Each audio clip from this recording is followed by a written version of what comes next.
आइए मोहब्बत और एहतराम के साथ एक एक शख्स अपने हाथों को उठा करके अपने आने वाले मेहमान खतीब का इस्तकबाल कर ले।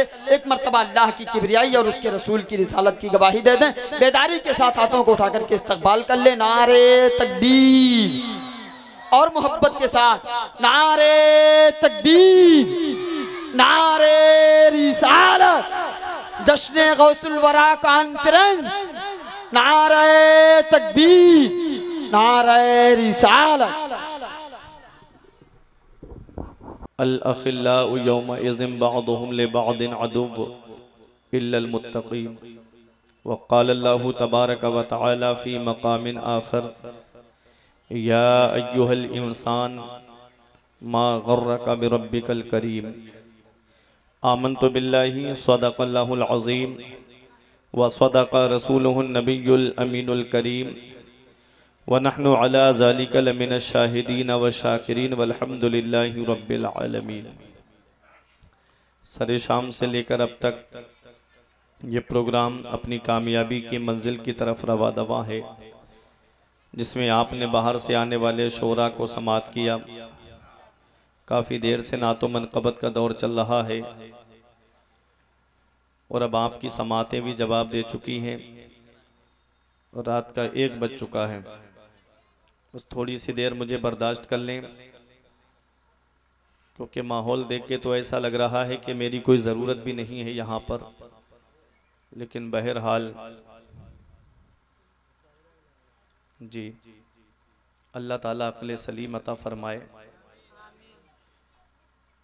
लाखों रुपये जलसों में खर्च हो रहे हैं। सुबह को पूछो कि रात जलसा कैसा हुआ, तो कहते हैं बहुत मज़ा आया था रात। जलसे भी मज़ों के लिए किए जा रहे हैं। मज़े, हंसी मजाक, लतीफ़े, चुटकुलेबाजी, तकरीरों में जो ख़तीब लतीफ़े सुनाए वो बहुत अच्छा, और जो ज़्यादा हंसी मजाक कर ले सुबह को कहते हैं बहुत अच्छे मौलाना आए थे, बहुत हंसाया। हंसाने के लिए जोकर क्या कम होते हैं। एक आलिम भी अगर हंसाने का काम करेगा तो बताओ फिर कौम कहाँ जाएगी। आज जो तबाही आई है ना मुसलमानों के ऊपर, ये उनके अपने आमाल की वजह है ना। मुसलमान अगर सच्चा मुसलमान हो तो दुनिया उसके सामने झुकती हुई नज़र आती है, लेकिन हकीकत आज हमारे आमाल, अगर हम अभी खड़ा करके नौजवानों से पूछ लें कि आप कितने वक्त की नमाज पढ़ते हो, तो इमाम साहब हकीकत बता देंगे। वही 2-4 मुक्तदी होंगे, फजर में और ज़ोहर में, असर में, मगरिब में, इशा में।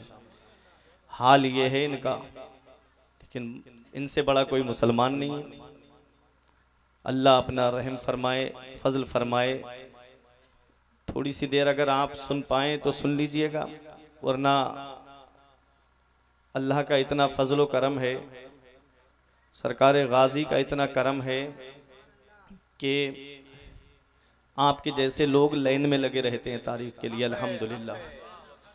कोई नई बात नहीं बता रहा हूँ मैं, तारीख डायरी भी दिखा सकता हूँ आपको, लेकिन नहीं, मैं आया हूँ तो कुछ बयान करने के लिए। महफूज भाई ने बोला था, मैंने ये कहा था कि आप ऐसा करिएगा, हमारे 2 शायर हैं तो बीच में तकरीर करा दीजिएगा, बाद में रात भर आप मुशायरा चलाते रहिएगा, कोई दिक्कत नहीं है। जाना भी था ज़रूरी।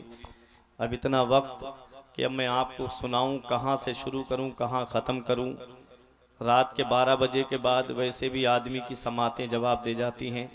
बहरहाल अल्लाह आपको सलामत रखे। आपकी मर्ज़ी, मैं तो आज आया हूँ, कल कहीं और शहर की इमारतें हमारा इंतज़ार कर रही हैं। अगली साल को आप किसी और का दीदार करेंगे। ज़रा मोहब्बत से आइए, अहले सुन्नत वल जमात के तरीक़े के मुताबिक सबसे पहले मुस्तफ़ा जाने रहमत, शमे बज़्मे हिदायत, नौ शही बज़्मे जन्नत, काबे के बदरुद्दुजा, तैबा के शम्सुद्दोहा, दाफ़िए जुमला बला, शाफ़िए रोज़े जज़ा, यानी सबसे औला व आला, सबसे बाला व बाला, अपने मौला का प्यारा, दोनों आलम का दूल्हा, जाने मसीहा, रहमत का दरिया, गमज़दों का सहारा, जिस नबी की अज़मत व शान को बयान करते हुए मेरा इमाम फरमाता है, सरवर कहूँ के मालिको मौला कहूँ तुझे, सरवर कहूँ के मालिको मौला कहूँ तुझे, बागे खलील का गुले ज़ेबा कहूँ तुझे, तेरे तो वस्फ़ ऐबे तनाही से हैं बरी, हैरान हूँ मेरे शाह मैं क्या क्या कहूँ तुझे। आखिर रज़ा ने ख़त्म सुखन इस पे कर दिया, खालिक का बंदा खल्क का आका कहूँ तुझे। तमाम लोग मोहब्बत व अक़ीदत के साथ गुंबद खज़रा की जानिब लो लगाकर दुरूद पाक की डालियाँ मोहब्बत की थालियों में पेश करें कि ज़माने से मुसलसल दर्द सुबह शाम मिलता है, दुरूद पाक पढ़ लीजिए बहुत आराम मिलता है। पढ़ें बाबा से बुलंद अल्लाहुम्मा सल्ली अला सय्यिदिना व मौलाना मुहम्मदिन व बारिक वसल्लिम सलातुम व सलामन अलैका या रसूल अल्लाह सल्लल्लाहु ताला अलैहि वसल्लम। पार बेड़े को लगा देते हैं गौसे आज़म, पार बेड़े को लगा देते हैं गौसे आज़म, डूबी कश्ती को तिरा देते हैं गौसे आज़म। पार बेड़े को लगा देते हैं गौसे आज़म, डूबी कश्ती को तिरा देते हैं गौसे आज़म। और बाखुदा ऐसी हिमायत तो ना देखी ना सुनी, बाखुदा ऐसी हिमायत तो ना देखी ना सुनी, पाँव उखड़े तो जमा देते हैं गौसे आज़म। बाखुदा ऐसी हिमायत तो ना देखी ना सुनी, पाँव उखड़े तो जमा देते हैं गौसे आज़म। और चोर चोरी करे अब्दाल का रुतबा पाए, चोर चोरी करे अब्दाल का रुतबा पाए, शान बंदे की बढ़ा देते हैं गौसे आज़म, शान बंदे की बढ़ा देते हैं गौसे आज़म।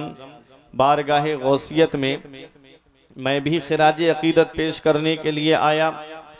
मद्दाह रसूल भाई शुएब कादरी बरेली शरीफ से तशरीफ़ लाए, वो भी खिराज अकीदत पेश करने के लिए आए। हमारे मद्दाह रसूल जावेद कादरी साहिब किबला राजस्थान से तशरीफ़ लाए, वो भी खिराज अकीदत पेश करने के लिए आए।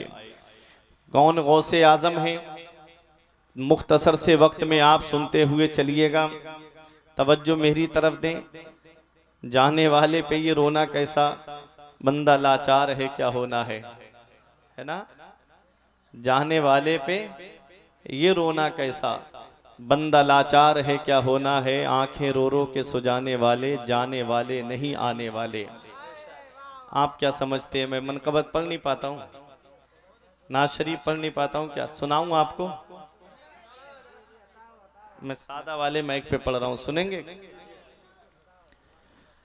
अशरफ भाई, ख्वाब ही में घर मेरा जन, ख्वाब ही में घर मेरा जन, नत बनाए गौ से पाक। ख्वाब ही में घर मेरा जन, नत बनाए गौ से पाक। ख्वाब ही में घर मेरा जन, नत बनाए गौ से पाक। मुस्तफा के साथ में तशरीफ लाए मुस्तफा के साथ में तशरीफ लाए गौ से पाक। ख्वाब ही में घर मेरा जन्नत बनाए गौ से पाक। मैं ये समझूंगा मुझे जन्नत का खाना मिल गया, मैं ये समझूंगा मुझे जन्नत का खाना मिल गया। अपने लंगर से अगर मुझे, अपने लंगर से अगर मुझे को खिलाए गौ से पाक। अपने लंगर से अगर मुझे को खिलाए गौ से पाक। ख्वाब ही में घर मेरा जन्नत बनाए गौ से पाक। और बहुत अच्छा शेर पेश कर रहा हूँ, समात फरमाएं। ये सबकी तमन्ना, जितने बैठे हैं हमारे खानदान वाले, ये हमें छोड़ के कहीं नहीं जाएंगे। सुने आप जी, अल्लाह सबको सलामत रखे। काश हो जाए किसी दिन आपके दरबार में, काश हो जाए किसी दिन आपके दरबार में।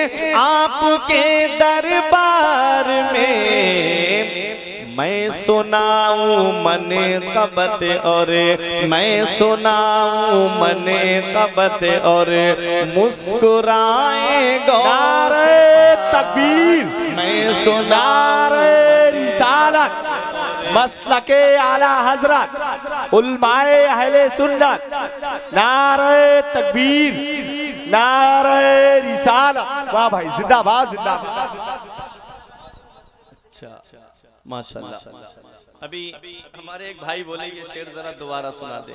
शायरों के लिए तो फरमाइश आती है, लेकिन मैं खतीब हूँ, शायद मेरे लिए भी आ गई फरमाइश। अरे मोहब्बत से एक बार हाथ उठा के बोलो या गौस। गौसे आजम बहुत बड़ी शख्सियत का नाम है। मेरे गौस फरमाते हैं जब तक मैं नहीं चाहता कोई मेरा नाम नहीं ले सकता।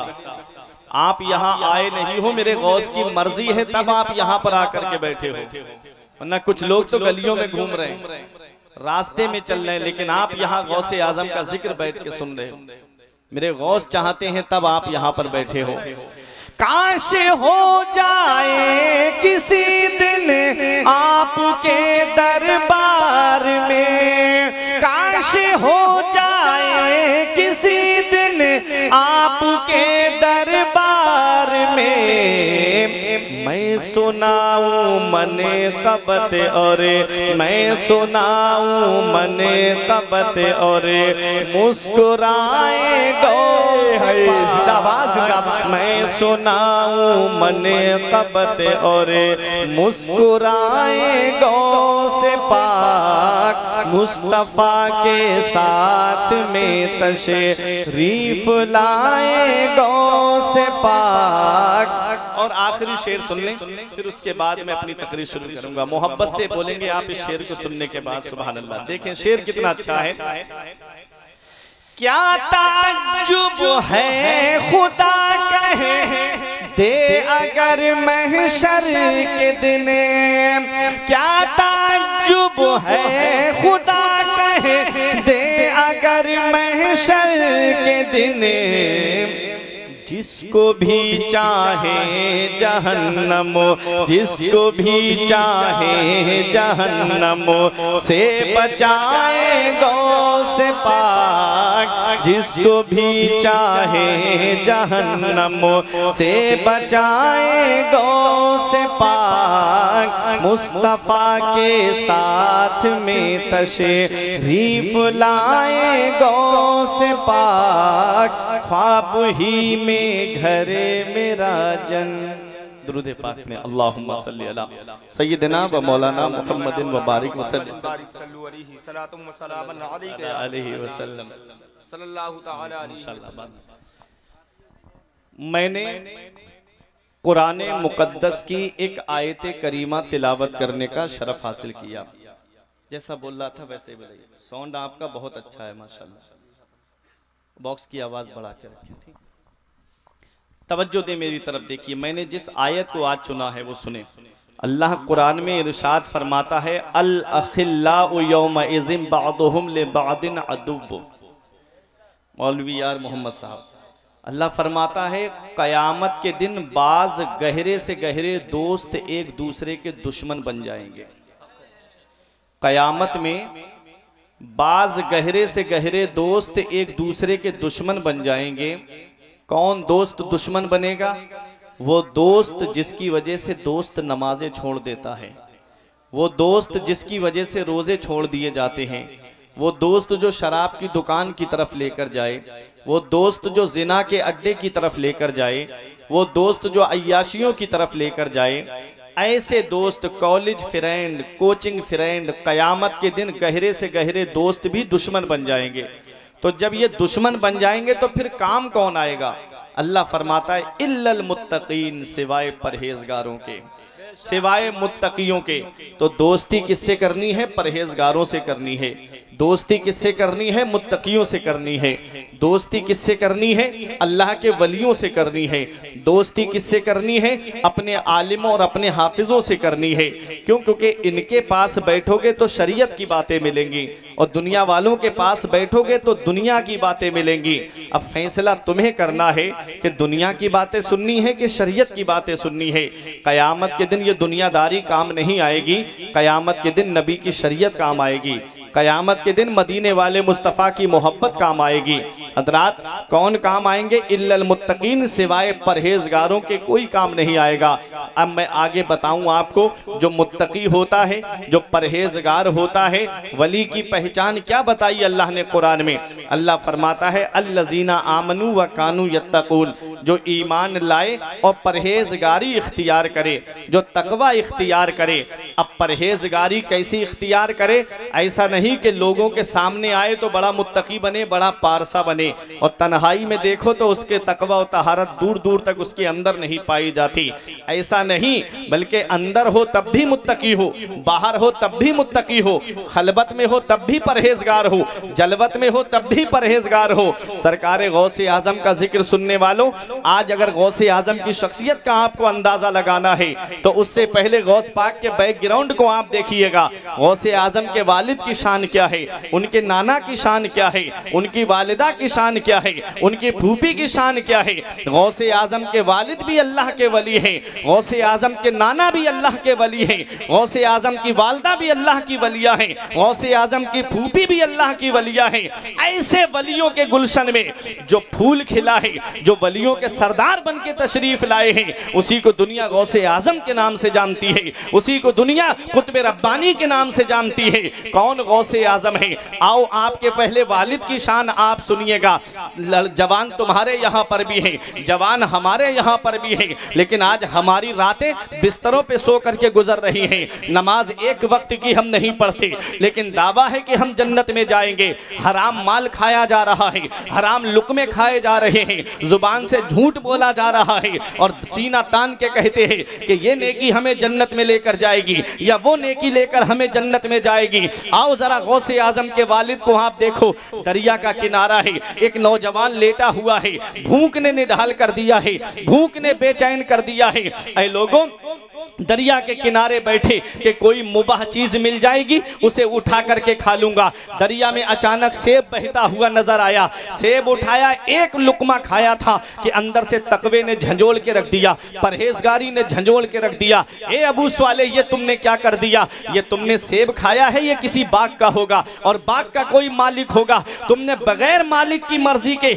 इजाजत के ये सेब खाया है। कयामत में क्या जवाब दोगे अपने नबी को? क्या जवाब दोगे अपने परवरदिगार को? अगर बाग के मालिक ने लाके रब की बारगाह में तुम्हें खड़ा कर दिया कि मेरे बाग का एक सेब इसने मेरी बगैर इजाजत के खाया था, तो क्या जवाब दोगे वहां पर? ये उनका तकवा था, ये उनकी परहेजगारी थी। याद रखो प्यारे मुसलमानों, गए चलते रहे दरिया के किनारे, कई मील का सफर करने के बाद में एक ऐसे बाग में पहुंचे जिस पे दरिया की शाखें, दरिया के ऊपर उसकी शाखें लटक रही थी और सेब टूट टूट के दरिया में गिर रहे थे। अंदर जाके देखा एक बुजुर्ग अल्लाह की इबादत कर रहे थे, जाकर के उनको सलाम किया, बुजुर्ग ने सलाम का जवाब दिया। जब इबादत से फारिग हुए सलाम का जवाब दिया। कहा कैसे आना हुआ नौजवान? कहा मैंने आपके बाग का एक सेब खा लिया है, मैं उसकी माफी के लिए आया हूँ।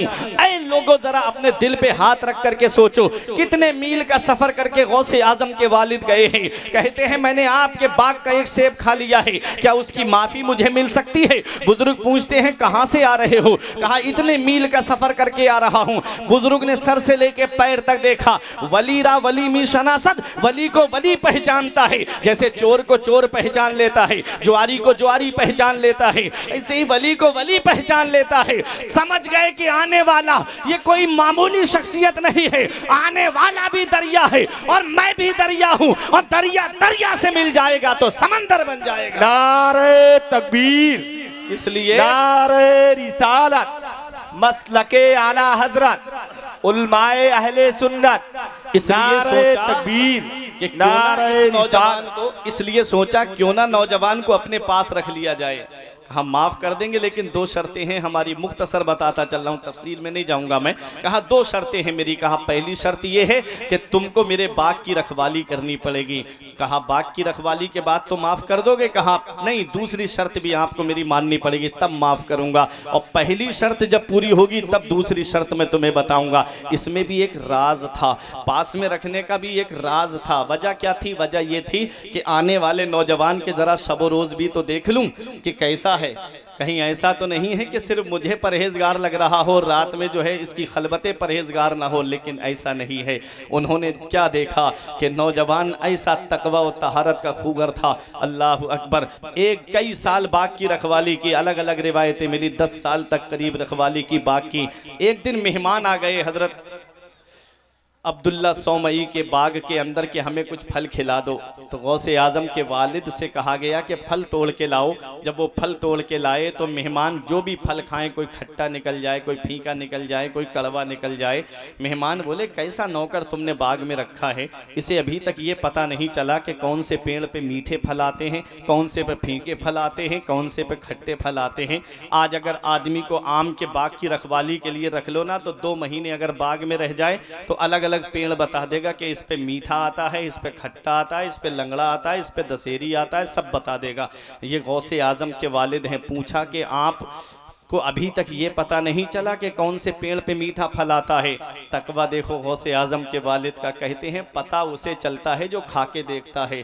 मैं जब से तुम्हारे बाग में आया हूँ एक फल भी चख के नहीं देखा है। मेहमान बोले रातों दिन बाग में रहता है, फिर भी एक भी फल खा के नहीं देखा है। कहा तो गौसे आजम के नाना कहते हैं तुम इसके मर्तबे को नहीं जानते हो, तुम इसकी शान को नहीं जानते हो। अरे मैं इसका मर्तबा जानता हूँ। एक दिन सख्त आंधी आई, तूफान आया, मैं अपने हुजरे से बाहर निकला, मैंने देखा कि लाओ मेरे बाग के फल जमीन पे हैं कि पेड़ के ऊपर लगे हैं। कहते हैं जब मैं बाग के अंदर आया तो मैंने क्या देखा, यही नौजवान सख्त आंधी के मौसम में चिराग जला करके कुरान की तिलावत कर रहा था, और इसका चिराग हवा ने बुझाया नहीं था। फानूस बन के जिसकी हिफाजत हवा करे, फानूस बन के जिसकी हिफाजत हवा करे, वो शम्मा क्या बुझे जिसे रोशन खुदा करे। वो शम्मा क्या बुझे जिसे रोशन खुदा करे। वो कहते हैं मैंने देखा कि सबके पेड़ों के फल जमीन पे पड़े हुए थे और मेरे बाग का एक फल भी जमीन पे नहीं गिरा था। ये नौजवान है, ये कौन है? गौसे आजम के वालिद हैं। पहली शर्त पूरी हुई तो कहा कि अब कहा बेटा दूसरी शर्त माननी पड़ेगी। कहा दूसरी शर्त क्या है? कहा तुम्हें मेरी बेटी से निकाह करना पड़ेगा। लेकिन सुनो बेटा, तुम मेरी बेटी से निकाह करने तो जा रहे हो, लेकिन सुनो उसके अंदर जो खासियतें हैं वो मैं तुम्हें बता देता हूँ। मेरी बेटी पैरों से लंगड़ी है, हाथों से लुंजी है, कानों से बहरी है, आंखों से अंधी है, जुबान से गूंगी है। बताओ कुछ बचा? अगर ऐसा मॉडल आज किसी नौजवान के सामने रख दिया जाए, कोई राजी होगा शादी के लिए? हरगिज राजी नहीं हो। चाहे उसकी एक ही आंख हो और उसे बता दिया जाए कि लड़की के पैर में थोड़ा फर्क है, जब चलती है तो लंगड़ा के चलती है, तो वो तक कहेगा कि मुझे रिश्ता मंजूर नहीं है। वो गौसे आजम के वालिद थे। तकवा देखें, परहेजगारी देखें। कहा कि उसके बाद माफ तो कर दोगे ना? मैं दुनिया में सजा भुगतने के लिए तैयार हूं, लेकिन आखिरत में सजा नहीं भुगतूंगा इसकी। आज हम भाई भाई का हिस्सा खा के बैठ गया, लेकिन एक आंसू आंख से नहीं निकलता। कोई रिश्तेदार का हक मारे बैठा है, कोई भाई का हक मारे बैठा है, और कोई हराम कमाई में लगा हुआ है, कोई सूद का कारोबार किए हुए है, कोई सूद का बाजार गर्म किए हुए है। अल्लाह अकबर। 10 लाख रुपए मिल गए, सूद का काम शुरू कर दिया माज अल्लाह। 10 लाख रुपए मिल गए, 1 लाख ले जाओ, 1.25 लाख दे जाना, 2 लाख ले जाओ, 2.5 लाख ले जाना, दे जाना। ये हाल है आज हमारे बिजनेसों का, ये हाल है हमारे कारोबार का। तुम जानते हो ये सूद क्या है? अल्लाह कुरान में फरमाता है अल्लज़ीना याकुलूना रिबा, वो लोग जो सूद खाते हैं, जब क़यामत के दिन आएंगे, ला यक़ूमूना इल्ला कमा यक़ूमुल्लज़ी यतख़ब्बतुहु शैतान, जब क़यामत के दिन आएंगे तो सीधे नहीं चल पाएंगे, गिरते पड़ते जाएंगे, फरिश्ते कोड़े मार के लाएंगे रब की बारगाह में। चल रब की बारगाह में, सीधे नहीं चल पाएंगे, ऐसे चलेंगे जैसे कोई आसेब ज़दा चलता है। जैसे मज़ारों पे तुम देखते हो कोई आसेब ज़दा होता है तो कैसे गिरता पड़ता, कभी इधर गिरता है कभी उधर गिरता है। ऐसे सूद का काम करने वाले, अल्लाह अकबर, सूद खाने वाले, सूद लेने वाले ऐसे लाए जाएंगे रब की बारगाह में। और रब तबारक व तआला इरशाद फरमाता है कि जो तौबा करने के बाद फिर सूद का काम करने लगे, फिर इसका कारोबार करने लगे, वमन आदा, जो फिर लौट आए सूद की तरफ, रब फरमाता है वो जहन्नमी है, जहन्नम में उसे हमेशा रहना पड़ेगा। अल्लाह अकबर। दौलत औलाद के लिए जमा करके जाते हैं ना, पैसा औलाद के लिए जमा करके जाते हैं, वही औलाद हमको जो है, वही औलाद जहन्नम में ले जाने का जरिया बन जाती है, अगर उसको अगर हराम कमाई से उसके जिस्म को हमने परवान चढ़ाया तो। याद रखो नौजवानों और मेरे बुजुर्गों, अपनी औलाद को हलाल खिलाओ, अपनी औलाद को हलाल खिलाओ। हलाल खिलाओगे तो जो जिस्म हलाल माल से परवान चढ़ता है वो जन्नत में जाने का ज़्यादा मुस्तहिक है, और जो जिस्म हराम माल से परवान चढ़ता है वो जिस्म जहन्नम में जाने का ज़्यादा मुस्तहिक है। हराम की दौलत शुरू में सुख तो ज़रूर देती है, लेकिन फिर तबाही के ऐसे दहाने पे ले जाके खड़ा करती है कि कोसों दूर तक सुख का चेहरा तक नसीब नहीं होता। ऐ मेरे अजीज़ों, ये एक पैगाम दे के जा रहा हूँ। कयाम मेरे आका जब मेराज को तशरीफ़ ले गए ना, तो नबी ने जहन्नम में कुछ लोगों को देखा, उनके पेट निकले हुए थे, उनके पेटों के अंदर सांप और बिच्छू घूम रहे थे। मेरे नबी ने पूछा, जिब्राइल ये कौन लोग हैं? तो जिब्राइल अलैहिस्सलाम ने कहा, ये आपकी उम्मत के वो लोग हैं जो सूद का काम करते हैं। अल्लाह अकबर, सूद हराम है, इसका लेने वाला इसका देने वाला दोनों जो है वो हराम के मुर्तकिब हैं। ऐ लोगों, गौसे आजम के वालिद को देखो, सिर्फ एक लुकमा सेब का खाया था, बहता हुआ आया, कोई हुक्म आपके ऊपर शरीयत का नहीं लग रहा है, लेकिन तकवा है, परहेजगारी है कि पहले माफ़ी मांगूंगा मैं इसके मालिक से, वो मुझे माफ़ करेंगे तब मेरे दिल को सुकून मिलेगा। माफ़ करने के लिए दूसरी शर्त रख दी बुजुर्ग ने, बेटा मेरी बेटी से निकाह करना पड़ेगा। कहा उसके बाद तो माफ़ कर दोगे? कहा हाँ माफ़ कर दूंगा। कहा ठीक है, मैं निकाह के लिए तैयार हूँ। बुजुर्ग ने खुतबा पढ़ा, निकाह हो गया, और जब निकाह हुआ तो हुजरा उरूसी के अंदर गए। जैसे ही कमरे के अंदर दाखिल हुए, अंदर एक हसीनो जमील दुल्हन बैठी हुई है। जैसे ही गौसे आजम के वालिद हुजरे में दाखिल हुए, अंदर से दुल्हन उठ के खड़ी हो गई और इनको सलाम किया और इस्तकबाल के लिए इनके आगे बढ़ी। फौरन बाहर निकल के आए, सोचने लगे अगर पैरों से लंगड़ी होती तो मेरी तरफ इस्तकबाल के लिए आगे क्यों बढ़ती, अगर इसके हाथ जो है वो लुंजे होते तो जो हाथ से मुझको हाथ उठा करके मेरा इस्तकबाल क्यों करती, मुझे बैठने के लिए क्यों कहती, और अगर इनकी आंखें सलामत रही होती तो मुझे देख करके खड़ी क्यों हुई, अगर इनके कान सलामत रही होते तो मेरे सलाम का जवाब कैसे दिया। अल्लाह अकबर, बुजुर्ग सोच में पड़ गए, बाहर आए और आकर के गौसे आजम के नाना से कहते हैं, मुझे कौन से कमरे में आपने भेज दिया, वहां तो एक हसीनो जमील लड़की बैठी हुई है। कहा बेटा वही तुम्हारी दुल्हन है। कहा वो बातें जो आपने बताई, कहा मैं अब उस रात से पर्दा उठाता हूं। मैंने कहा मेरी बेटी पैरों से लंगड़ी है, उसका मतलब यह है कि मेरी बेटी ने आज तक मेरी इजाजत के बगैर कभी कदम घर से बाहर नहीं निकाला है। मैंने कहा हाथों से लुंजी है, मतलब यह है कि मेरी बेटी ने आज तक किसी हराम माल को हाथ नहीं लगाया है। मैंने कहा आंखों से अंधी है, उसका मतलब यह है कि मेरी बेटी ने किसी गैर महरम को नहीं देखा है। मैंने कहा मेरी बेटी कानों से बहरी है, आज तक मेरी बेटी ने कभी अपने कानों से कोई गंदी बात नहीं सुनी है। मैंने कहा मेरी बेटी जुबान से गूंगी है, इसका मतलब यह है कि आज तक मेरी बेटी ने झूठ नहीं बोला। ऐ गोंडा की सरजमीन पर रहने वालों, जब बाप इतना नेक हो कि एक सेब की खातिर कई साल बाप की रखवाली करे, और माँ की ये शान हो कि माँ की ना तो नमाजें छूटी हो, ना किसी गैर महरम को देखा हो, ना वालिद की इजाजत के बगैर कभी कदम घर से बाहर निकाला हो, जब बाप इतना मुत्तकी हो और माँ इतनी तकवे वाली हो, तो ऐसे गुलशन में जो फूल खिलता है उसी फूल को दुनिया गौसे आजम के नाम से जानती है, उसी फूल को दुनिया कुतुब रब्बानी के नाम से। नारे रिसालत मसलके आला हजरत, जिंदाबाद जिंदाबाद। उसी फूल को दुनिया महबूब सुबहानी के नाम से जानती है, उसी फूल को दुनिया शेख अब्दुल कादिर जीलानी गौसे आजम के नाम से जानती है। अरे जब बाप मुत्तकी हो और माँ तकवे वाली हो तो बेटा पहले दिन से ही रोजा रखता हुआ नजर आता है। एक पैगाम दे के जा रहा हूँ, पहला मदरसा माँ की गोद होता है। माँ चाहे तो बेटे को डांसर बना दे, माँ चाहे तो बेटे को कुरान पढ़ने वाला बना दे, माँ चाहे तो अपने बेटे को मुत्तकी बना दे, माँ चाहे तो अपने बेटे को मुतकवे से दूर कर दे। एक पैगाम दे के जा रहा हूं, अरे जब माँ नेक होती है तो औलाद भी नेक होती है। माँ जब कुरान पढ़ने वाली फातिमा होती है तो बेटा नेज़े पे चढ़ के कुरान सुनाने वाला हुसैन होता है। माँ जब उम्मुल खैर फातिमा होती है तो बेटा बगदाद का गौसे आजम होता है। माँ जब माहनूर बीबी होती है तो बेटा 95 लाख गैर मुस्लिमों को इस्लाम के दामन में दाखिल करने वाला गरीब नवाज होता है। माँ जब आरिफा होती है तो बेटा बाबा फरीद होता है। माँ जब साबिरा होती है तो बेटा अलाउद्दीन अली अहमद साबिर होता है। माँ जब नेक होती है तो बेटा मखदूम अशरफ जहांगीर सिमनानी होता है। माँ जब मुत्तकिया होती है तो बेटा बेटा वारिस पाक होता है, माँ जब तकवे वाली होती है तो बेटा सैयद शाह अब्दुल रज़्ज़ाक़ बासवी होता है, माँ जब सदर मुअल्ला होती है तो बेटा सैयद सालार मसूद गाजी होता है। अरे माँ जब मुत्तकी होती है, मुत्तकिया होती है, बाप मुत्तकी होता है तो बेटा मुजद्दिद आज़म होता है। और बाप जब मुजद्दिद आज़म जैसा हो और माँ भी तकवे वाली हो तो बेटा हुज्जतुल इस्लाम होता है, बेटा मुफ्ती आज़म होता है। अब सुनो तुम्हारी मोहब्बत का इम्तिहान, ये उलमा दुआओं से नवाजेंगे। अरे बाप वो हो जो मुफस्सिरे कुरान कहलाए और माँ वो हो जो अपने जेवर रख के मंजरे इस्लाम के असातिज़ा की तनख्वाह अदा कर दे तो उसके शिकम से जो बेटा दुनिया में आता है उसी बेटे को दुनिया ताजो शरिया के नाम से जानती है। बेटे को दुनिया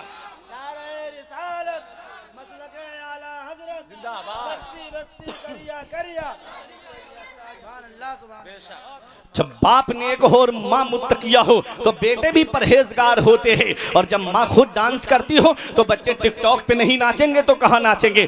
माँ जब डांस करने वाली हो, माँ जब गाने सुनने वाली हो, माँ जब फिल्में देखने वाली हो तो बेटे इंस्टाग्राम पे गंदी रीलें अपलोड नहीं करेंगे तो क्या करेंगे। इसलिए ऐ मेरी माँ और बहनों, अपने बच्चों को वक्त से पहले जवान कर दो, लेकिन हीरो हीरोइन का किरदार देकर नहीं। आप अपने बच्चों को मुंबई के उन आवाराओं का किरदार देके जवान मत करना। जवान करना है तो बगदाद के गौसे आजम का किरदार देके जवान करो, अजमेर के गरीब नवाज का किरदार देके जवान करो, आला हजरत का किरदार देके जवान करो, मुफ्ती आजम का किरदार देके जवान करो, हुज्जतुल इस्लाम का किरदार देके जवान करो, ताजुल शरिया का किरदार देके जवान करो। ये मत देखो मोहल्ले वाले क्या कहेंगे, ये मत देखो खानदान वाले क्या कहेंगे, ये मत देखो तुम्हारे रिश्तेदार क्या कहेंगे। जमाना खफा है तो क्या गम है इसका, जमाना खफा है तो क्या गम है इसका। जमाने को ठोकर लगाए चला जा, जमाना ही एक दिन तेरे साथ होगा, तू आका को अपने मनाए चला जा।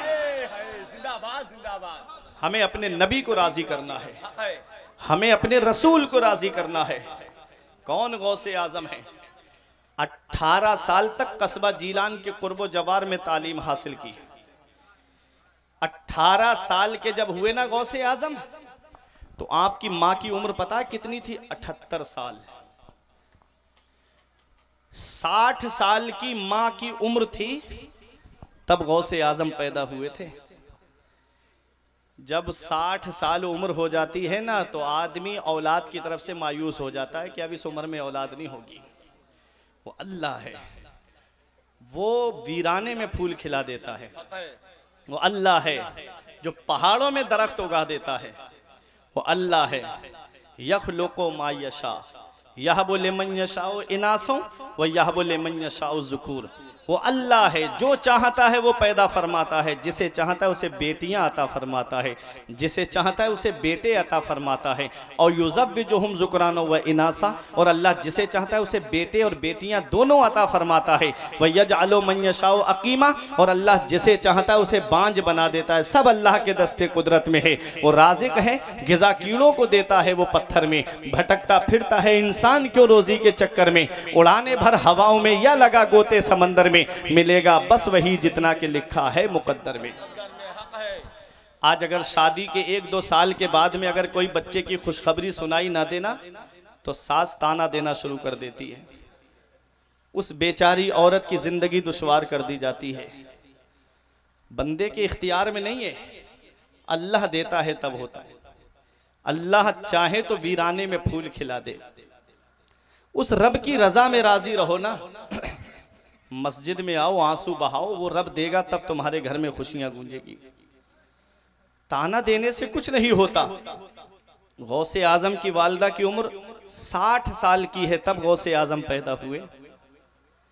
78 साल की हो गई, गौसे आजम 18 साल के हो गए तो अम्मी से कहते हैं अम्मी अब इजाज़त दे दो, मैं और तालीम हासिल करने बगदाद जाना चाहता हूँ।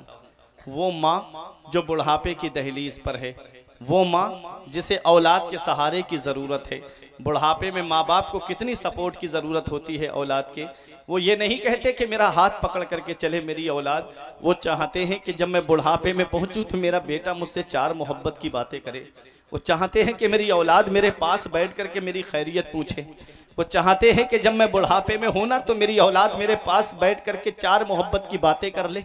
और बेटा है कि मोबाइल में लगा रहता है। एक चारपाई पे बाप और बेटा बैठे रहें, घंटों बैठे रहेंगे, लेकिन बात करने की तौफीक नहीं मिलती बेटे को। बेटा आज जो चीज़ तू मोबाइल चला करके वक्त बर्बाद कर रहा है ना, हर चीज़ इंटरनेट पे नहीं मिलेगी, हर चीज़ गूगल पे नहीं मिलेगी, हर चीज़ इंस्टाग्राम पे नहीं मिलेगी, हर चीज़ तुझे फेसबुक और व्हाट्सएप पे नहीं मिलेगी। कुछ ज़िंदगी जीने के सलीके माँ बाप के पास बैठने से मिलते हैं, कुछ ज़िंदगी जीने के तौर तरीके माँ बाप के पास बैठने से आते हैं। बुढ़ापे में माँ बाप बैठे रहे, चारपाई पे दोनों बूढ़ा और बूढ़ी बैठे हैं कि काश मेरी औलाद मुझसे चार बातें कर लेती, काश मेरी औलाद मुझसे मोहब्बत से बात कर लेती। जब इनकी चारपाई घर से उड़ जाती है तब रोता है कि अब्बा चार मुझसे बात करो ना, अम्मी मुझसे बात करो ना। जब वो बोलते थे तब तुझे उनका बोलना अच्छा नहीं लगता, जब वो तुझसे कलाम करना चाहते थे तब तुझे उनसे कलाम करना अच्छा नहीं लगता। आज उनकी चारपाई घर से उठ गई तो कह रहा है अब्बा बोलते क्यों नहीं, अम्मी बोलती क्यों नहीं। याद रखना नौजवानों, जैसे दूसरा गुंबद खजरा नहीं है, जैसे दूसरा खाना काबा नहीं है, ऐसे ही दूसरे माँ बाप नहीं है। इनकी चारपाई घर से उठने के बाद पता चलता है कि हम कितनी बड़ी नेमत से महरूम हो गए। इनकी चारपाई उठने के बाद पता चलता है कि हम कितनी बड़ी नेमत से आज महरूम हो गए। जब तक औलाद के ऊपर बाप का साया होता है ना, बेफिक्र रहता है बेटा कि मेरे बाप का साया मेरे सर पे है, चाहे बाप कुछ ना करे, सिर्फ चारपाई पे बैठा रहे। औलाद को जरूर एहसास होता है कि मेरे सर पे मेरे वालिद का साया है। चचा भी मोहब्बत से बात करते हैं, ताऊ भी मोहब्बत से बात करते हैं, रिश्तेदार भी प्यार मोहब्बत से बात करते हैं। जिस दिन वालिद की चारपाई घर से उठ गई उस दिन सब आंखें दिखाने लगते हैं। कोई बंटवारे को लेके आंख दिखाता है, कोई खेत की एक मेड़ की वजह से आंखें दिखाता है, कोई दौलत तरक्की की वजह से आंखें दिखाना शुरू कर देता है। एक बाप है जो कितनी परेशानियां अपने ऊपर रोके रहता है, लेकिन अपनी औलाद तक परेशानी नहीं पहुंचने देता, अपनी औलाद तक किसी परेशानी तक की आंच तक नहीं आने देता। आज वही बाप का बोलना अच्छा नहीं लगता, आज वही माँ का बोलना अच्छा नहीं लगता। याद रखना, हमारे बुजुर्ग फरमाते हैं बाप आंगन में लगे हुए पेड़ की तरह होता है। जब शिद्दत की गर्मी पड़ती है, जब शिद्दत की धूप पड़ती है, तो जब गरम गरम लू के थपेड़े होठों को खुश्क कर देते हैं, ऐसे वक्त में सबसे बेहतर और मुनासिब साया दरख्त का साया माना जाता है। दोपहर में पेड़ के नीचे बैठ जाओ, आराम मिल जाएगा, पेड़ के नीचे बैठ जाओ, सुकून मिल जाएगा। पेड़ के पत्ते देखना ऊपर से गर्म होते हैं, लेकिन नीचे बैठने वाले को छांव पहुंचाते हैं, नीचे बैठने वाले को सुकून पहुंचाते हैं। अरे बाप वो हस्ती है जो खुद तो धूप में जलता रहता है मगर अपनी औलाद को साया पहुंचाता है, अपनी औलाद को छांव पहुंचाता है, अपनी औलाद को आराम पहुंचाता है। ऐ जिया माँ बाप के साये की ना कदरी ना कर, ऐ जिया माँ बाप के साये की ना कदरी ना कर। धूप काटेगी बहुत जब ये शजर गिर जाएगा, धूप कैसी भी हो साया नहीं खोने देता, राह कैसी भी हो बेबस नहीं होने देता। बेच के अपना लहू चाहे वो रोटी लाए, अरे बाप औलाद को भूखा नहीं सोने देता। बेच के अपना लहू चाहे वो रोटी लाए, बाप औलाद को भूखा नहीं सोने देता। बाप क्या है इसका पता तब चलता है जब इसकी चारपाई घर से उड़ जाती है। कभी नौजवानों तुम्हें लगे मेरे वालिद मेरे लिए क्या है, मेरे बाप मेरे लिए क्या है, तो अपने वालिद के चेहरे की सिलवटें देख लिया करो, उनके माथे की सिलवटें देख लिया करो, कभी उनके हाथ की लकीरों को देख लिया करो। एक दिन पूछा अब्बा आपके हाथ की लकीरें नजर क्यों नहीं आ रही है, मेरे हाथ की लकीरें नजर आ रही हैं। तो एक जवाब दिया था बेटा तुम्हारी तकदीर बनाते बनाते हमारे हाथ की लकीरें मिट गई। बाप क्या नहीं करता अपनी औलाद के लिए, बाप कौन सी कुर्बानी नहीं देता अपनी औलाद के लिए। कभी नौजवानों तुम्हें लगे ना मेरे वालिद मेरे लिए क्या है, तो चले जाया करो गोंडा में चौराहे की तरफ, बस स्टैंड की तरफ या रेलवे स्टेशन की तरफ चले जाया करो। तुम्हें वहां कोई ई रिक्शा चलाता मिलेगा, कोई तुमको 4 व्हीलर चलाता मिलेगा, कोई तुम्हें बस चलाता हुआ मिलेगा, कोई तुम्हें ट्रक चलाता हुआ मिलेगा। अरे नादान तुझे क्या पता, तू तो घर में 2 बजे तक 12 बजे तक मोबाइल चला के आराम से चादर ओढ़ के सो रहा है। वो तेरा बाप है जो रोड पे गाड़ी लेके जान हथेली पे रख के रोड पे खड़ा है, जान हथेली पे रख करके रोड पे चल रहा है। अल्लाह अकबर, ये एक बाप ही तो है जो सोचता है 4 पैसे जमा हो जाएंगे मेरी औलाद के खर्चे में काम आएंगे, मेरी औलाद की पढ़ाई में काम आएंगे। आज वही बेटा मोबाइल में लगा है, आज वही बेटा फेसबुक और इंस्टाग्राम पे लगा है, 2.5 घंटे बैठ के IPL देखता है और बाप से 4 बातें नहीं करता। याद रखना प्यारे प्यारे मुसलमानों, माँ बाप अल्लाह की इतनी बड़ी नेमत है। जिस दिन इनकी चारपाई घर से उठी उस दिन तुम्हें पता चलेगा कि कितनी बड़ी नेमत से महरूम हो गए। ये पूरे दिन फलों का ठेला लगा के खड़ा होने वाला ये एक बाप ही तो है, ये रक्षा चलाने वाला एक बाप ही तो है, ये ट्रक चलाने वाला एक बाप ही तो है, ये बस चलाने वाला एक बाप ही तो है, ये 4 व्हीलर चलाने वाला एक बाप ही तो है। अरे ये दिल्ली कमाने जाने वाला एक बाप ही तो है, ये मुंबई कमाने जाने वाला एक बाप ही तो है, अरे ये बेंगलोर कमाने जाने वाला एक बाप ही तो है, ये 3-3 साल के लिए सऊदी कमाने जाने वाला ये एक बाप ही तो है, जो सोचता है मेरे बेटे की पढ़ाई में काम आएंगे पैसे, जो सोचता है मेरी औलाद के खर्चे में काम आएंगे पैसे। ये स्कूल की फीस भरने वाला एक बाप है, कॉलेज की फीस भरने वाला एक बाप है, कोचिंग की फीसें भरने वाला एक बाप है, अरे डॉक्टर बनाने वाला एक बाप है, मास्टर बनाने वाला एक बाप है, प्रोफेसर बनाने वाला एक बाप है, इंजीनियर बनाने वाला एक बाप है, ये हाफिज बनाने वाला एक बाप है, ये आलिम बनाने वाला एक बाप है, कारी बनाने वाला एक बाप है, मुफ्ती बनाने वाला एक बाप है। बाप अल्लाह की इतनी बड़ी नेमत है।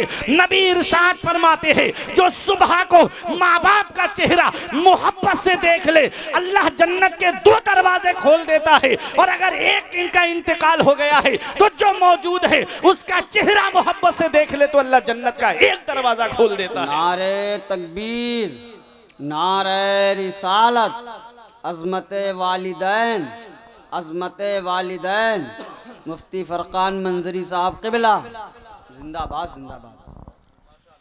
बाप क्या नहीं करता है मगर औलाद अब्बा की आंख का जो चश्मा न ला सके, अब्बा की आंख का जो चश्मा न ला सके, मैयत पे आ रहे हैं हवाई जहाज से, हाय हाय हाय हाय, मैयत पे आ रहे हैं हवाई जहाज से।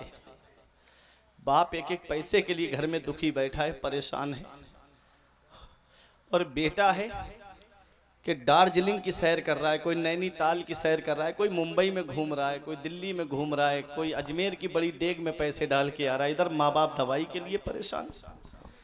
याद रखना नबी फरमाते हैं जिससे उसके माँ बाप राजी उससे अल्लाह राजी, उसका रसूल राजी, और जिससे माँ बाप नाराज उससे ना अल्लाह राजी ना उसका रसूल राजी। अगर तुम चाहते हो कि घर में तुम्हारे बरकतें हों, कारोबार में बरकतें हों, जिंदगी तुम्हारी सुकून से गुजरे, तो घर में बैठे माँ बाप से दुआएं लो। उनकी दुआ नबी फरमाते हैं माँ बाप की दुआ औलाद के हक में ऐसे कबूल होती है जैसे नबियों की दुआ उम्मत के हक में कबूल होती है। आज जो दुआएं कराते फिर रहे हो ना, मैं आया बरेली शरीफ से, अरे हजरत दुआ कर दो कारोबार चल जाए, मौलवी यार मोहम्मद साहब आए, हजरत दुआ कर दो काम में बरकत होने लगे, दुकान में बरकत होने लगे। कमाते बहुत हैं लेकिन बरकत नहीं हो रही है। हम दुआएं कराते फिर रहे हैं, दुआ लेते नहीं हैं। जो घर में माँ बाप बैठे हैं ना, जिनकी दुआएं अल्लाह रद्द नहीं फरमाता है, उनसे जाके दुआएं लो। अगर मकान में बरकत नहीं तो माँ बाप से दुआएं लो, कारोबार में बरकत नहीं तो माँ बाप से दुआएं लो। मेरे सर से मेरी सारी मुसीबत टाल देती है, मेरी माँ मेरे दामन में दुआएं डाल देती है। परेशान हो अंधेरों से तो जाओ माँ के कदमों में, वो जब चाहे मुकद्दर में उजाले डाल देती है। वाह वाह वाह वाह वाह वाह। ये माँ बाप हैं। मेरी बातें समझ में आ रही हैं? आपके पीछे वालों की समझ में आ रही है? थोड़ा मोहब्बत से बोलो सुभान अल्लाह। माँ बाप, आज माँ बाप की हम कद्र नहीं करते। आज हमारे कमरे में एसी चल रहा है, कूलर चल रहा है, जाड़ों में गर्म हीटर का इंतजाम है, और माँ बाप हैं कि टीनों में झोपड़ियों में रह के अपनी जिंदगी गुजार रहे हैं। तीनों झोपड़ियों में वही पुरानी रजाई फटी हुई ओढ़ के सर्दी में ठिठर के रातें काट रहे हैं। क्या इस दिन के लिए माँ बाप औलाद को जवान करते हैं? क्या इस दिन के लिए माँ बाप औलाद को पालते हैं? बेटे के घर में नए नए कंबल रखे हैं, बेटे के घर में नई नई रजाइयां रखी हैं, और माँ बाप पुराने कंबल ओढ़ करके रात गुजारे। ईद पर हमारे बच्चे शॉपिंग मॉल से कपड़े खरीदे, माँ बाप पुराने कपड़े पहन करके अपने सब रोज गुजारे। आज बकरा ईद के मौके पे हमारे बच्चे सेवई खाएं, हमारे माँ बाप हमारे बच्चों का चेहरा देखें। इस औलाद के लिए चक्कर लगाए थे आलिमों के घरों के कि हजरत दुआ कर दो मेरे घर में फूल खिल जाए। इस औलाद के लिए पीरों के घरों के चक्कर काटे थे कि हजरत एक कोई चिराग जलाने वाला नहीं है, मेरे घर में दुआ कर दो कोई चिराग जलाने वाला आ जाए। मैंने देखा एक बेटा और वो भी अलग अपनी बीबी को लेकर ससुराल में रहने लगा। पेड़ गांव में रह गए और फल शहर में पहुंच गए। अल्लाह अकबर। मौलाना रूम फरमाते हैं पहली मोहब्बत है माँ बाप की जो दुनिया में बदला मांगती है। अगर तुमने अपने माँ बाप के साथ भलाई की ना तो बुढ़ापे में तुम्हारी औलाद तुम्हारा सहारा बनेगी। अगर तुमने अपने माँ बाप के साथ भलाई नहीं की तो ये उम्मीद लगा के मत बैठना कि तेरी औलाद बुढ़ापे में तेरा सहारा बन जाएगी। इन अहसनतुम ले अनफुसिकुम व इन असातुम फलाहा। अगर अच्छा करोगे तो अच्छा ही तुम्हारे लिए है और अगर बुरा करोगे तो उसका वबाल भी तुम्हारे ऊपर है। अगर माँ बाप जिंदा है तो उनकी कद्र कर लो और अगर माँ बाप दुनिया से चले गए हैं, नबी फरमाते हैं जुमे के दिन जो माँ बाप की कब्र की जियारत कर ले तो ऐसा बेटा माँ बाप के साथ हुस्ने सुलूक करने वालों में लिखा जाता है, माँ बाप के साथ भलाई करने वालों में लिखा जाता है। चले जाया करो कब्रिस्तान, चले जाया करो अपने अब्बा या अम्मा की कब्र पे, कुरान की तिलावत कर लिया करो थोड़ी देर बैठ करके। अल्लाह ने तुमको सूरह फातिहा, अल्लाह के फजल से तुम्हें सूरह फातिहा तो याद ही होगी ना, कुल वल्लाह शरीफ तो याद ही होगी ना। अरे 11 मरतबा सूरह इखलास यानी कुल वल्लाह शरीफ पढ़ के बख्श दिया करो, सूरह फातिहा अलहम्दु शरीफ पढ़ के बख्श दिया करो। नबी ने तो फरमाया मन दखलल मकाबिरा फ़क़रा सूरत यासीन खफ़फ़ल्लाहु अन्हुम। जो कब्रिस्तान जाए और एक मरतबा सूरह यासीन शरीफ पढ़ दे तो अल्लाह ताला कब्रिस्तान के मुर्दों के अज़ाब में कमी कर देता है और पढ़ने वाले को तादाद के बराबर सवाब अता फरमाता है। कितना सवाब है। चले जाया करो। पूरी प्रॉपर्टी बाप की हमारे हिस्से में आ गई, भाई का हिस्सा हमारे हिस्से में आ गया, वो दुनिया से चला गया है तो थोड़ी देर उसकी कब्र पे जाके कुरान पढ़ लिया करो, थोड़ी देर उसकी कब्र पे जाकर के ईसाले सवाब कर लिया करो। याद रखना प्यारे मुसलमानों, ये दुनिया चंद दिन की है। हम यहाँ हमेशा रहने नहीं आए हैं, चंद दिन के लिए हम इस दुनिया में आए हैं। मैंने दुनिया से जवानों को जाते हुए देखा, मैंने बच्चों को दुनिया से जाते हुए देखा, मैंने बूढ़ों को दुनिया से जाते हुए देखा। मौत का कोई भरोसा नहीं है, कब आ जाए, किस जगह आ जाए और किस हाल में आ जाए। आज अगर कोई हमको चेक काट के दे दे तो हमें ये भरोसा है कि ये चेक हमारा आज इतवार है, संडे है, आज नहीं तो कल मंडे के दिन हमारे खाते में आ जाएगा या बुध के दिन हमारे खाते में आ जाएगा। लेकिन मौत का कोई भरोसा नहीं मेरे अजीज कि आज यहाँ जलसा आप सुन रहे हो, पता नहीं सुबह हमें नसीब हो या ना हो, या अगली साल को कौन इन जलसे में आया और कौन नहीं आया, कोई भरोसा नहीं है। याद रख हर आन आखिर मौत है, बंतु मत अनजान आखिर मौत है। मरते जाते हैं हजारों आदमी, आकिलो नादान आखिर मौत है। बारहा इल्मी तुझे समझा चुके, मान या मत मान आखिर मौत है। तो मौत से कि हर वक्त तैयारी रखना चाहिए। मौत से किसको रुस्तगारी है, आज इनकी तो कल हमारी बारी है। तो माँ बाप अगर जिंदा हैं तो उनकी खिदमत करो और अगर दुनिया से चले गए हैं तो उनकी कब्र पे जाकर के ईसाले सवाब कर दिया करो।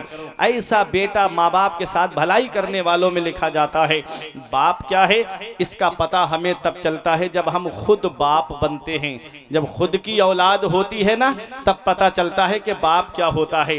रात के 2 बजे भी अगर तबीयत खराब हो जाए ना हमारे बच्चे की तो नर्दा के डॉक्टरों के पास जाते हैं। यहाँ के डॉक्टरों से फायदा नहीं होता तो हम बराबर में जो गांव है उसमें जाएंगे लेकर के, वहाँ फायदा नहीं होगा तो कोई गोंडा जाएगा, कोई बहराइच जाएगा, कोई लखनऊ लेके जाएगा। क्या कहते हो डॉक्टर साहब, जमीन बिके तो बिक जाए, मकान बिके तो बिक जाए, प्रॉपर्टी चली जाए, लेकिन मेरी औलाद को कुछ नहीं होना चाहिए। आज हमारी औलाद बीमार पड़ गई, हम परेशान हुए, हमारी औलाद को बुखार आया, हम परेशान हो गए। लेकिन कभी तुमने सोचा है बचपन में हमारी भी तबीयत खराब हुई थी तो यही बूढ़ा बाप है जिसकी आज खांसी हमें अच्छी नहीं लगती, यही हमारी बूढ़ी माँ है जिसका आज बोलना हमें अच्छा नहीं लगता। यही माँ ने अपनी चादर सर्दी में हमको उड़ा दी, खुद तो ठिठुरती चली गई लेकिन अपनी औलाद को सर्दी नहीं लगने दी। यही हमारा बूढ़ा वालिद है जिसने अपना चाहता जो है हमारे ऊपर कर दिया, खुद तो बारिश में भीग गया लेकिन औलाद को भीगने नहीं दिया। पैरों में चप्पल नहीं होती वालिद के, लेकिन डॉक्टरों के पास ले जाके यही कहा था डॉक्टर साहब जमीन बिके तो बिक जाए, मकान बिके तो बिक जाए, प्रॉपर्टी चली जाए, लेकिन मेरी औलाद को कुछ नहीं होना चाहिए। आज वही औलाद जवान हुई, 4 पैसे क्या कमाने लगी, वही माँ बाप को आंखें दिखाती है। आज वही औलाद माँ बाप से जो है सख्त कलामी से बात करती है। याद रखना नौजवानों, माँ बाप के साथ साथ मोहब्बत से पेश आओ। अल्लाह का कुरान कहता है 15वां पारा देखो, रब फरमाता है वक़ज़ा रब्बुका अल्ला तअबुदू इल्ला इय्याहु व बिल वालिदैनि इहसाना इम्मा यबलुगन्ना इंदकल किबरा अहदुहुमा व किलाहुमा फला तकुल लहुमा उफ़्फ़िन वला तनहरहुमा व कुल लहुमा कौलन करीमा वख़्फ़िद लहुमा जनाह ज़ुल्ल मिनर रहमा व कुर रब्बिरहमहुमा कमा रब्बयानी सगीरा। अल्लाह फरमाता है हुक्म दिया तेरे रब ने कि अपने रब के सिवा किसी की बंदगी ना करो और अपने माँ बाप के साथ मोहब्बत से पेश आओ, अपने माँ बाप के साथ हुस्न सुलूक से पेश आओ। जब वो दोनों बुढ़ापे को पहुँच जाएं या उनमें का कोई एक बुढ़ापे को पहुँच जाए तो उनसे जो है सख्त कलाम मत करना, उनसे तेज तर्रारी से बात मत करना, उनको झिड़कना नहीं, डांटना नहीं। जब भी बोलना वक़ुल लहुमा कौलन करीमा, जब भी बोलना तो मोहब्बत से बोलना, जब भी बात करना तो मोहब्बत से बात करना। ये कौन पैगाम दे रहा है? ये अल्लाह हमें कुरान में पैगाम दे रहा है कि माँ बाप से मोहब्बत से बात करना, माँ बाप को डांटना नहीं, माँ बाप को झिड़कना नहीं, माँ बाप से सख्त कलामी से बात मत करना। अल्लाह फरमाता है और उनके लिए मेहरबानी का बाजू बिछाओ और कहो मौला मेरे माँ बाप पे ऐसा रहम फरमा जैसा उन्होंने बचपन में मेरे ऊपर रहम किया था। ये अल्लाह कुरान में हमें पैगाम दे रहा है। देखो वो गौसे आजम की वालिदा है, 78 साल की उम्र है, गौसे आजम की उम्र 18 साल की है। माँ से कहते हैं अम्मी इजाजत दो मैं बगदाद जाना चाहता हूँ। माँ ने ये नहीं कहा बेटा मेरे एहसानों को भूल गया, बेटा मैंने कैसे तुझे पाला है, बेटा मैंने अपना 2 साल तक तुझे अपना खूने जिगर दूध की शक्ल में पिलाया है, बेटा 9 महीने तक मैंने तुझे अपने शिकम में रखा है। माँ ने अपने एहसान नहीं बताए। माँ कहती है बेटा तू अगर किसी और चीज की इजाजत मांगता तो मैं तुझे जाने की इजाजत नहीं देती, तूने इजाजत मांगी है तो नाना की शरीयत को हासिल करने की मांगी है, नाना के दीन को हासिल करने की मांगी है, इसलिए मैं तुझे रोक नहीं सकती। आ गए गौसे आजम बगदाद। वो रास्ते कैसे पुरपेच रास्ते थे, कैसे पुरखतर रास्ते थे। उन रास्तों पैदल सफर किया जाता था, घोड़ों पे सफर किया जाता था, ऊंटों पे सफर किया जाता था और रास्ते में डाकुओं का खतरा, जंगलों का रास्ता और ऐसा रास्ता के जान जाने का भी खतरा रहता था। लेकिन वो गौसे आजम की वालिदा है, कहा बेटा जा इल्मे दीन हासिल करने जा रहा है। माँ ने पैगाम दे दिया कयामत तक के लिए औरतों को कि ऐ औरतों तुम अपनी औलाद को अनपढ़ मत रखना, जाहिल मत रखना। जैसे मैं अपने बेटे को बगदाद तालीम हासिल करने भेज रही हूँ, इसलिए तुम भी अपनी औलाद को बुढ़ापे की आड़ का बहाना ना बनाना, बल्कि अपनी औलाद को तालीम हासिल करने के लिए भेज देना, अपनी औलाद को पढ़ाई करने के लिए भेज देना। ये गौसे आजम की वालिदा पैगाम दे रही है।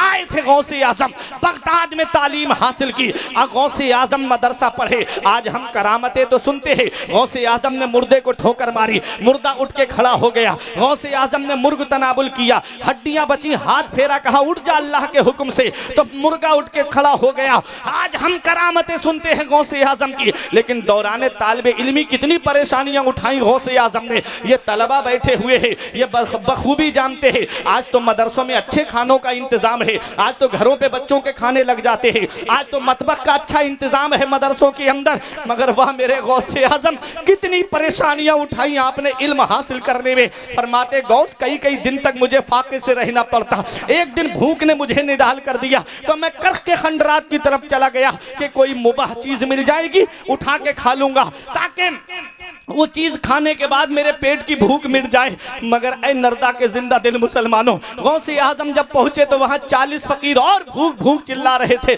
मेरे गौस वापस आ गए, अल्लाह की इबादत करने लगे मस्जिद में। आप जब नमाज से फारिग हुए, एक मुसाफिर बराबर में खाना खा रहा था। गौसे आजम ने सोचा ये मुझे खाने में शरीक कर लेता। उसने कहा आओ बेटा खाना खा लो। गौसे आजम से पूछा बेटा कहाँ पढ़ते हो? कहा मदरसा निजामिया में पढ़ता हूँ। कहा मदरसा निजामिया में कस्बा जीलान के मोहल्ला सादात घराने का मोहल्ला नीफ का एक नौजवान एक बच्चा पढ़ता है, क्या उसको तुम जानते हो? उसका नाम अब्दुल कादिर है। कहा क्या काम है? कहा मैं उनके मोहल्ले का रहने वाला हूँ। उनकी माँ ने थोड़ा सोना दे के मुझसे कहा मेरे बेटे को बगदाद में दे देना, मेरा बेटा इल्म हासिल कर रहा है।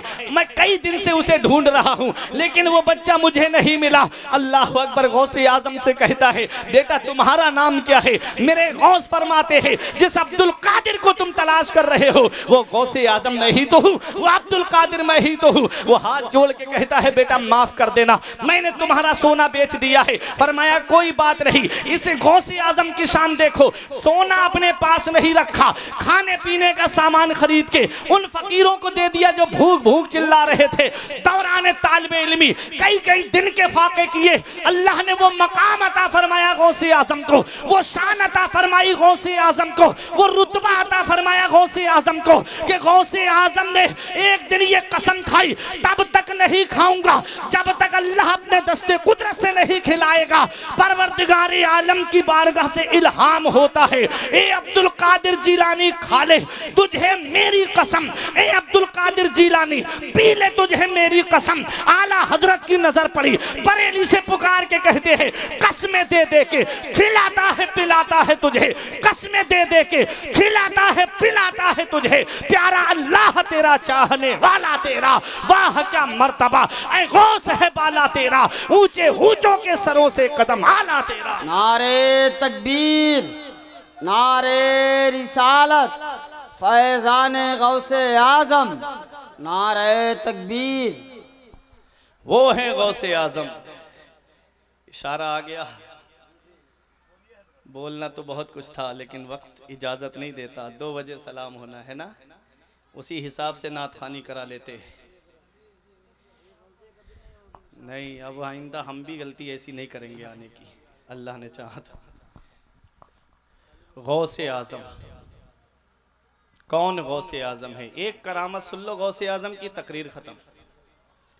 गौसे आजम उस शख्सियत का नाम है जिनकी हुकूमत इंसानों पर भी है, जिनकी हुकूमत जिन्नात पर भी है। ताजुश शरिया फरमाते हैं पीरों के आप पीर हैं या गौस अल मदद, पीरों के आप पीर हैं या गौस अल मदद, अहले सफ़ा के मीर हैं या गौस अल मदद, सदका रसूल पाक का झोली में डाल दो, हम कादरी फ़कीर हैं या गौस अल मदद। दिल की सुनाए अख्तर दिल की ज़ुबान में, कहते ये बहते नीर हैं या गौस अल मदद। कौन गौसे आज़म हैं?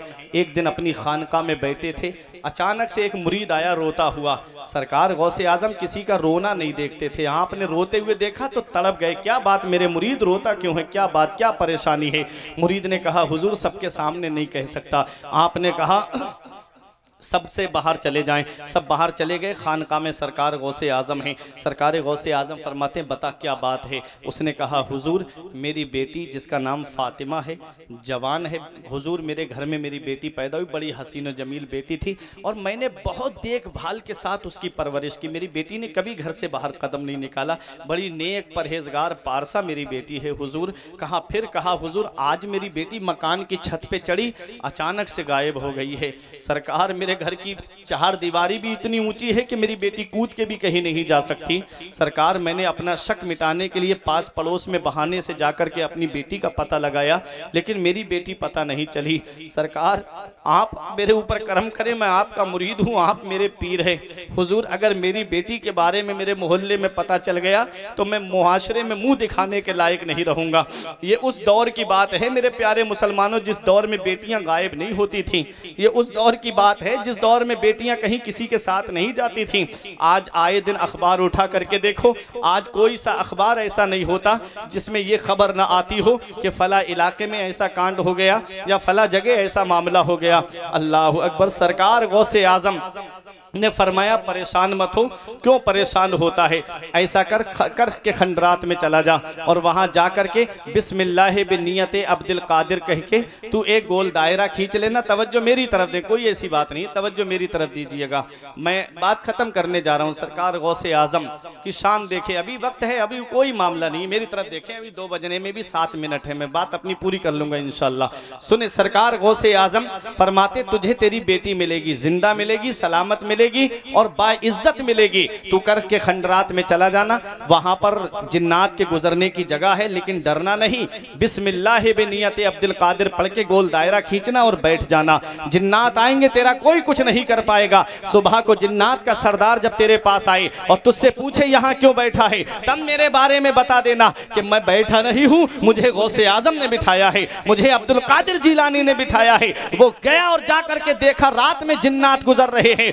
सुबह को जिन्नात का बादशाह आया, बोला ए शख्स यहाँ क्यों बैठा है, ये जिन्नों के गुजरने की जगह है, क्या तुझे अपनी जिंदगी प्यारी नहीं है? उसने कहा कि मैं बैठा नहीं हूँ बल्कि बैठाया गया हूँ। कहा किसने तुझे बिठाया है? कहा मुझे बिठाने वाली शख्सियत कुतुब रब्बानी है, महबूब सुबहानी है, शहबाज लामकानी है, पीर लासानी है, हुजूर सैयदना शेख अब्दुल कादिर जीलानी गौसे आजम है। कहा ठीक गौसे आजम ने बिठाया है? कहा हाँ। सवारी से नीचे उतरा, उतरने के बाद में अदब के साथ बैठ करके जैसे हम अत्तहियात में बैठते हैं ऐसे अदब से बैठ के जिन्नात का सरदार कहता है बताओ मेरे आका ने क्या हुक्म दिया है, बताओ मेरे आका का क्या हुक्म है। अल्लाह अकबर। जिन्नात के सरदार से गौसे आजम का मुरीद कहता है मेरी बेटी मेरे मकान की छत से गायब हो गई है।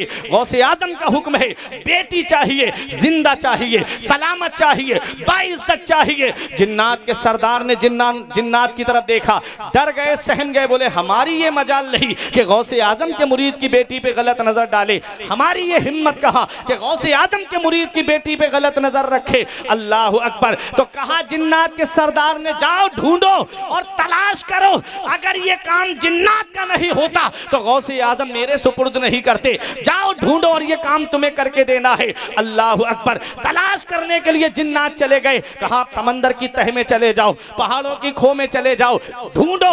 एक जिन्न गया मुल्क चीन और जाकर के गौसे आजम के मुरीद की बेटी को लेकर आया और जो जिन्न लेकर गया था उसे भी पकड़ करके लाया।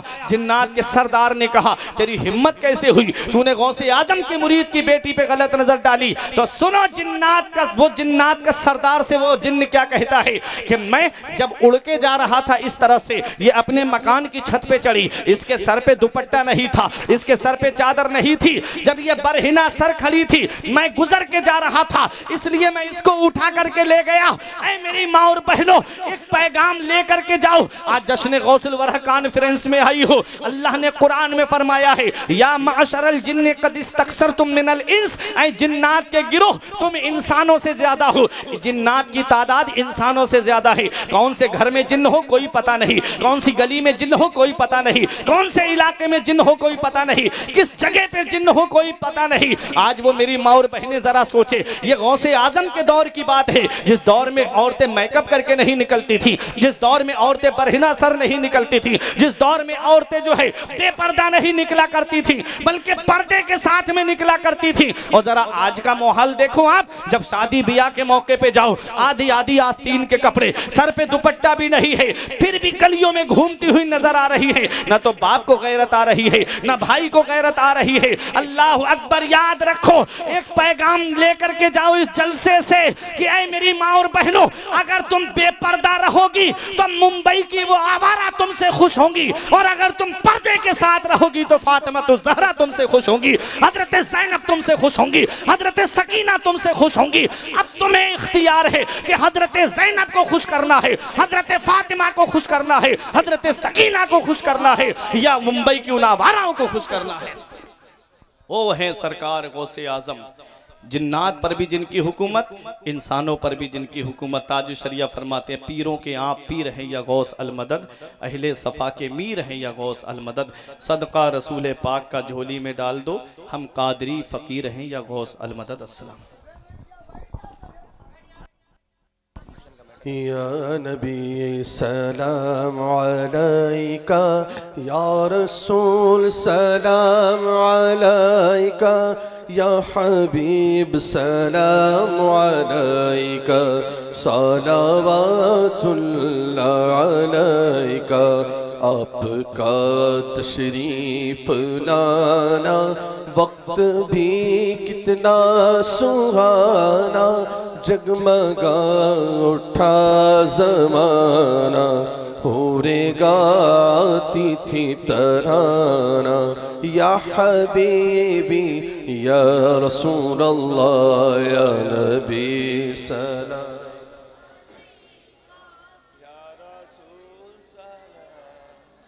या हबीब सलाम अलैका, या हबीब सलाम अलैका, सलावतुल्लाह अलैका। क्या कहूँ वक़ा में क्या हूँ, खातिमे अहमद रज़ा हूँ, ख्वाजा के दर का गदा हूँ और सगे गौसुल वरा हूँ। या हबीबी या रसूल अल्लाह या नबी सलाम अलैका या रसूल सलाम अलैका या हबीब सलाम अलैका सलावतुल्लाह अलैका। अस्सलातु वस्सलामु अलैका या रसूल अल्लाह, अस्सलातु वस्सलामु अलैका या नबी अल्लाह व अला आलिका व अस्हाबिका या रसूल अल्लाह। या अल्लाह या रहमान या रहीम, सरे शाम से लेकर अब तक जो कुछ भी पढ़ा गया, ना तो मनक़बत पढ़ी गई, तकरीरें की गई, दौरान तकरीर कुरान और हदीस की तिलावत की गई, सलात व सलाम पढ़ा गया, ज़ाकिरीन के ज़िक्र करने में, सामीन के सुनने में कोई गलती हो गई उसे अपने फ़ज़ल व करम से मुआफ़ फरमा, इसे अपनी बारगाह में शरफ़ कबूलियत अता फरमा। इसका सबाब तेरे प्यारे महबूब जनाब अहमद मुस्तफ़ा मोहम्मद मुस्तफ़ा सल्लल्लाहु अलैहि वसल्लम की बारगाह में नज़र है मौला कबूल फरमा। हुज़ूर के सदके वसीले से जुमला अंबिया किराम, सहाबा किराम, जुमला खुलफ़ाए राशिदीन, अज़वाज मुतहरात, अहले बैत अतहार, पंजतन पाक, जुमला शुहदा किराम व सय्यिद शुहदा हज़रत इमाम हसन व हुसैन रज़ी अल्लाह ताला अन्हुमा व शहीदान करबला की बारगाह में नज़र है मौला कबूल फरमा। खुसूस बिलखुसूस पीर पीरा मीर मीरा शाह जीला हुज़ूर गौसे आज़म दस्तगीर बड़े पीर की बारगाह में नज़र है मौला कबूल फरमा। ख्वाजा गरीब नवाज़, ख्वाजा कुतुबुद्दीन बख्तियार काकी, सैयद सालार मसूद गाज़ी, हुज़ूर वारिस पाक आला हज़रत हुज्जतुल इस्लाम मुफ्ती आज़म ताजुश्शरिया अलैहिमुर रहमत व रिज़वान की बारगाहों में नज़र है मौला कबूल फरमा। जितने भी तेरे नेक बंदे नेक बंदियाँ इस दुनिया में तशरीफ़ लाए, जुमला की अरवाह को नज़र है मौला कबूल फरमा। मौला कमेटी के नौजवानों ने, बकाई कमेटी ने मौला गौसे पाक रज़ी अल्लाह ताला अन्हु के नाम से इस महफ़िल को सजाया। इसमें जितने लोगों ने हिस्सा लिया, दामे दरमे सुखने कदमे, उनके हिस्से को अपनी बारगाह में कबूल फरमा। और जितने लोग यहाँ पर हाजिर आए हैं और जो ज़रूरत से चले गए, मौला तू सबके दिलों के राज जानता है, सबकी दिली जायज़ तमन्नाओं को पूरा फरमा दे। हमारी माँ बहनें बेटियाँ प्रोग्राम सुनने आई, सबकी दिली जायज़ तमन्नाएँ पूरी फरमा। हम सब को ज़ालिमों के जुल्म से, हासिदों के हसद से महफूज फरमा। नेक अमल करने की तौफीक अता फरमा, बुराइयों से बचने की तौफीक अता फरमा, आपस में इत्तिहाद और इत्तिफाक के साथ रहने की तौफीक अता फरमा। हमारे दिलों में प्यार मोहब्बत पैदा फरमा, नमाज पंजगाना पढ़ने की तौफीक अता फरमा, इहदिना सिरातल मुस्तकीम पे चलने की तौफीक रफ़ीक अता फरमा। जिनके माँ बाप ज़िंदा हैं उनकी उम्रों में बरकत अता फरमा। जिनके माँ बाप या उनमें से कोई एक दुनिया से चला गया है, मौला उसकी मग़फ़िरत फरमा दे, बख्शिश फरमा दे। दुनिया में हराफत से बचाना मौला, उक़बा में ना कुछ रंज दिखाना मौला। बैठे जो दरे पाके पैगम्बर के हुजूर, ईमान पे उस तो उठाना मौला। उलमाए किराम, शोरा ज़वील एहतराम, तलबाए किराम, अइम्माए मसाजिद, मुदर्रिसीन मदारिस इस्लामिया, मौला इन सब के इल्म व अमल व उम्र में, रिज़्क़ में खूब खूब बरकत अता फरमा। जान माल इज़्ज़त व आबरू की हिफाजत फरमा। व सल्लल्लाहु ताला अला खैर खल्क़िही मुहम्मद व आलिही व अस्हाबी अजमईन बिरहमतिका या अरहमर राहिमीन व हक़्क़ ला इलाहा इल्लल्लाह।